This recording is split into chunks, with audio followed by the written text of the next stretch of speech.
Hello, c'est Inès. Pour ce dernier décryptage de 2024, on va parler des clips musicaux. Un nouveau débat émerge en ce moment dans l'industrie musicale, à savoir est-ce que les clips sont toujours aussi pertinents? Cette question s'inscrit dans la continuité des évolutions des modes de consommation et surtout de l'explosion des plateformes de vidéos courtes, notamment TikTok. On constate que la visibilité des clips traditionnels semble diminuer, ce qui s'explique par un paysage médiatique dominé par les formats courts. Mais malgré ce changement, les clips continuent de présenter des bénéfices indéniables pour les artistes. Auparavant, on réalisait des clips pour passer en télé et bénéficier d'une exposition massive. Aujourd'hui, c'est plus exclusivement le cas, notamment parce qu'un relais télévisé n'a plus du tout le même impact.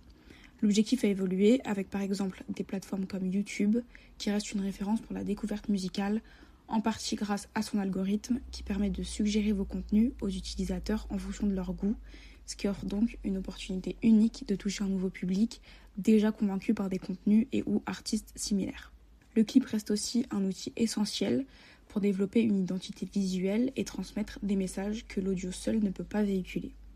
Alors c'est certain que la production de ce type de contenu représente un investissement souvent conséquent, mais ça ne signifie pas pour autant qu'il faille complètement abandonner ce format. Chez les artistes émergents, on a vu certaines alternatives se développer, comme les visualizers améliorés par exemple. Ces vidéos qui étaient initialement des simples covers animés sont devenues des mini-clips plus accessibles, plus courts et qui ne couvrent généralement qu'une partie du morceau. Donc cette solution offre une réponse plutôt adaptée au budget réduit et aux nouveaux modes de consommation. En conclusion, les formats courts redéfinissent les usages, mais les clips musicaux ne sont pas pour autant complètement dépassés. Ils restent pertinents s'ils font partie d'une démarche stratégique avec un objectif clair derrière leur création plutôt que de simplement faire pour faire. Globalement, si vous vous posez cette question, il faudrait analyser ce qui se fait dans votre genre musical.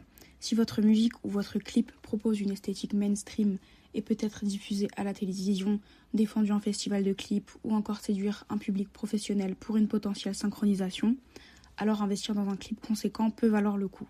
A l'inverse, si c'est pas le cas, il pourrait être plus judicieux de produire un clip moins coûteux ou de diviser le budget disponible pour réaliser plusieurs contenus différents comme des visualizers, des lyrics vidéo, des short films, etc. Et donc, malgré tout, avoir de quoi développer votre identité visuelle et enrichir l'univers de votre projet. Parfois, il ne s'agit pas d'avoir un clip spectaculaire, mais simplement d'explorer une autre manière de partager votre vision artistique avec vos fans. Parce que s'il est bien pensé, le clip reste un atout pour renforcer la connexion avec votre public et toucher une nouvelle audience. En ressources complémentaires, je peux vous suggérer d'écouter la conférence du MAMA 2024 qui s'appelle L'avenir des vidéoclips, tendances, défis et opportunités et qui aborde en partie cette question.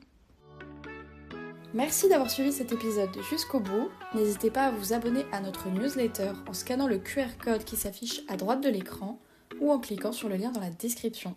À très bientôt pour le prochain épisode.